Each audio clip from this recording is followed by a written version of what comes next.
Good morning friends, my name is Rajat Singhal और आज इस वीडियो में हम बात करने वाले हैं फाइनेंस मिनिस्टर सीतारमन द्वारा लिए गए उन डिसीजंस के बारे में जो कोरोना वायरस के चलते एक्सपेक्ट कर रहे थे। बात सबसे पहले करते हैं आधार कार्ड से पैन कार्ड को लिंक करने की डेट की।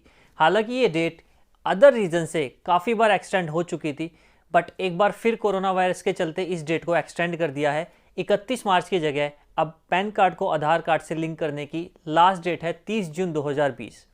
बात आती है इनकम टैक्स रिटर्न की। फाइनेंशियल ईयर 2018-19 के लिए जहां इनकम टैक्स रिटर्न 31 मार्च तक भरनी थी, अब इस डेट को भी एक्सटेंड कर दिया गया है और अब आपको 30 जून 2020 तक का टाइम मिलेगा 18-19 फाइनेंशियल ईयर की रिटर्न फाइल करने के लिए। ये तो बात हुई आधार कार्ड और पैन कार्ड की और इनकम टैक्स रिटर्न की। बात आती है अब जीएसटी रिटर्न की, क्योंकि 24 फरवरी लास्ट डेट थी जीएसटीआर 3B को फाइल करने की और काफ़ी उम्मीद जताई जा रही थी कि इस डेट को एक्सटेंड किया जाए, तो इस डेट को भी एक्सटेंड करके अब 30 जून कर दिया गया है। 30 जून तक आपको सिर्फ फरवरी की ही नहीं, मार्च, अप्रैल और मई की जीएसटी रिटर्न भी 30 जून तक फाइल करनी पड़ेगी। बात आती है interest on delayed tax payment की, तो टीडीएस, एडवांस टैक्स, टीसीएस और जीएसटी, इनको अगर आप लेट पे करते हैं तो किसी पे 12 और किसी पे 15% का आपको इंटरेस्ट पे करना पड़ता था। बट अब इस इंटरेस्ट को 12 और 15% से रिड्यूस करके 9% कर दिया गया है। यानी कि 20 मार्च से लेके 30 जून के दौरान किसी भी तरह का आप टैक्स पे करते हैं, वो डिले टैक्स पेमेंट होती है, तो आपको उसके ऊपर इंटरेस्ट सिर्फ 9% पे करना है, 12 और 15 की जगह।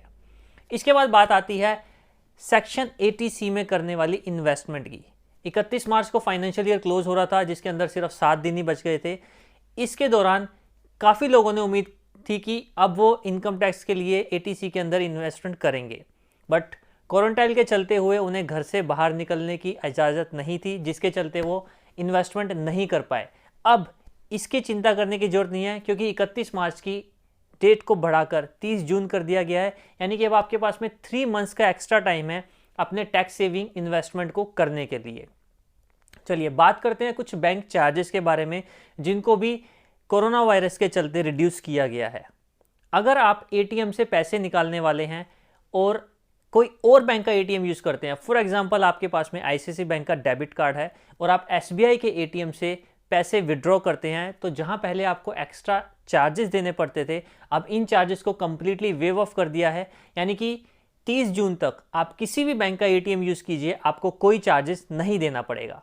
इसी के साथ साथ बैंक में मिनिमम बैलेंस मेंटेन करना पड़ता था, बट अब 30 जून तक उस मिनिमम बैलेंस पे लगने वाले, अगर आप बैलेंस मेंटेन नहीं करते हैं, तो जो आपको चार्जेस पे करने हैं उनको भी कंप्लीटली वेव ऑफ कर दिया है। और इसी के साथ साथ कुछ ऑनलाइन ट्रांजैक्शंस भी है जिसपे भी चार्जेस को कंप्लीटली वेव ऑफ तो नहीं किया गया, बट काफ़ी हद तक उन्हें भी रिड्यूस कर दिया गया। So friends, this is all. Be safe, stay at home, follow guidelines by the government, and for more tax related query you can WhatsApp me your query on my WhatsApp number, that is 9999735678, or you can also download my Money Marine app. Thank you friends.